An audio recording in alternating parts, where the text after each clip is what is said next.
कि लागतावे हरदी हो गइले मोटी तोड़ावो आई काल है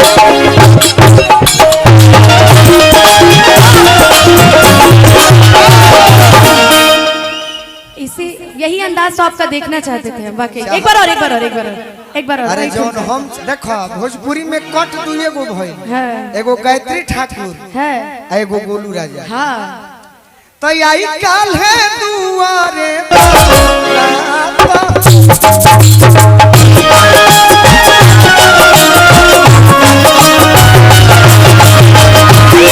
एक बार अरे जोन हम चाहता नहीं तू कहाँ कुछ करत रे। अच्छा क्या कह रहे हैं आप भैया गोलू भैया क्या कह रहे हैं आप गोलू भैया चाहतिया बाकी सबका सोझा भैया कहतिया कार हिंदा भैया गलती कौन जवाब लिखे सुना देखिए एगो ऐसा ही लड़का एगो लड़की के प्रेम रहे जैसे ही भैया कहली है अब जवाब ले लो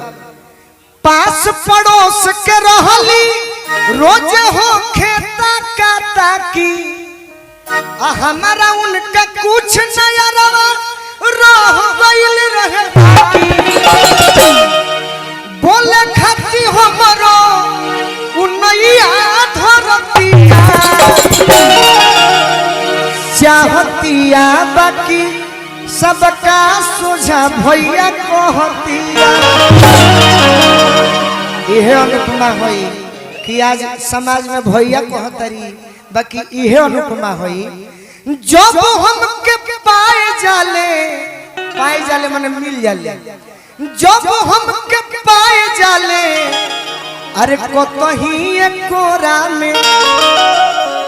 कहले उठाइला बलम जी हमके कोरा में भाई बहन का प्यार है बहुत अच्छा वाला भाई बहन का प्यार है हाँ हर मने जानत हो यही समझ नहीं जानत मैं सच में बता रही हूँ इनसे मैं इतना प्यार करती हूँ भाई वाला मैंने इनके लिए गाना गा दिया था भैया मेरे राखी के बंधन को निभाना भैया मेरे हो गीत गावा तो आई काल है दुआरे बारा तो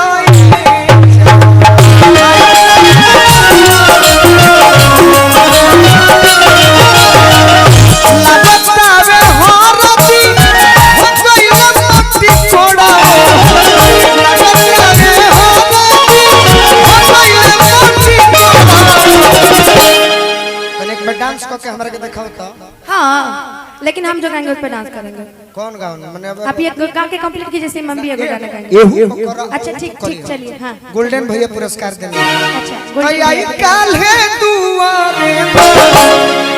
देखो भोजपुरी में कट दुए गो भई एगो गायत्री ठाकुर है एगो गोलू राजा हाँ तो यार कि तुम हम पे मरते हो हम तुम पे मरते हैं तुम हम पे मरते हो हम तुम पे मरते हैं बदनाम करी दिले बड़ा इतना बढ़िया चीज हमरा बोल के देखो बात सुना हम अपनी मोहब्बत का ऐलान करते हैं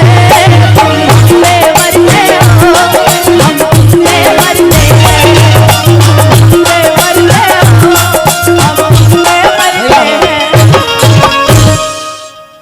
सब बात हो गई तो यह तारा मिलेला कि हम पे मरती हूँ नहीं तुम हम पे मरते हो मैं नहीं मरता नहीं तुम मरते कि हो तुरती हलू हमर दिल मकरिया अपनाता कब हो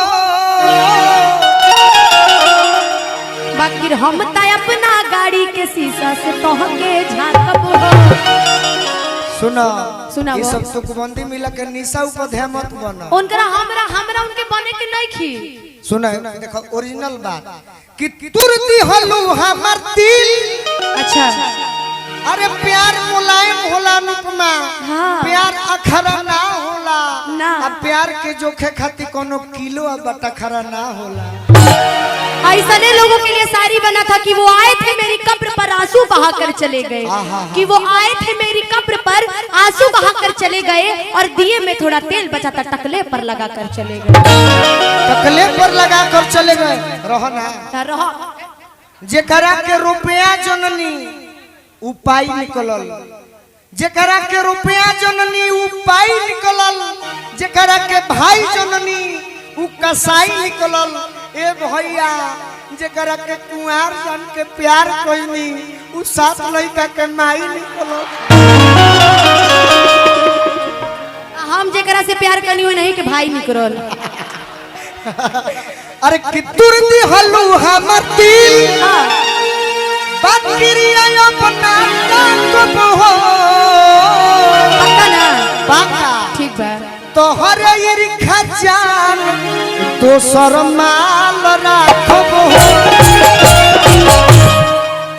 कह हमरे नाम हो तत्काल सेवा। यार नाम तत्काल सेवा हो जी कह हम तो वे नहीं के बात कहता नहीं कि जा तहरा गैला के गांव में नहीं खे बाकी तेरे बड़ा प्यार तमन कम नहीं खे जा जा जा। अरे हमरे कह कि तहरा यार के गाँव तू हमारे यार बड़ा तो का है मने थी है तू हमारे भाई बड़ा तू हमार द्रौपदी हो हम तहर कृष्ण का है उ सब हम ना मानी तो का मानेला बताओ का मानिला मने एगो अच्छा गायिका मानिला तो मानेला ना ओकरा बाद मान ल कि तो लवर काहे ला कहला लवर कहने है ना लवर एगो गाना तारे खाती गाई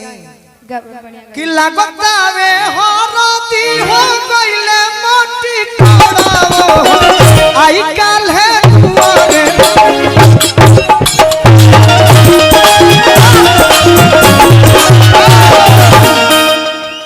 इसी यही अंदाज तो आपका देखना चाहते थे बाकी एक बार और एक बार और एक बार और एक बार और अरे जौन हम चाहता नहीं तू कहां कुछ करत रे। अच्छा क्या कह रहे हैं आप भैया गोलू भैया गोलू भैया क्या कह रहे हैं आप गोलू भैया चाहतिया बाकी सबका सोझा भैया कहतिया कार हिंदा भैया गलती कौन जवाब लिखे सुना देखी एगो सही लड़का एगो लड़की के प्रेम रहे जैसे ही भैया कहली है अब जवाब ले लो। पास पड़ोस के रहली रोज हो खेता काटा की हमारा उनका कुछ नया रवा रह गइल रहे बाकी बोले खाती हमरो उनैया धरतिया चाहतिया बाकी सबका सोझा भैया कहतिया। इहे अनुपमा होई कि आज समाज में भैया कहतरी बाकी इहे अनुपमा होई जब हमके पाए जाले माने मिल जाले जब हमके पाए जाले अरे कतही कोरा में कहले उठाइला बलम जी हमके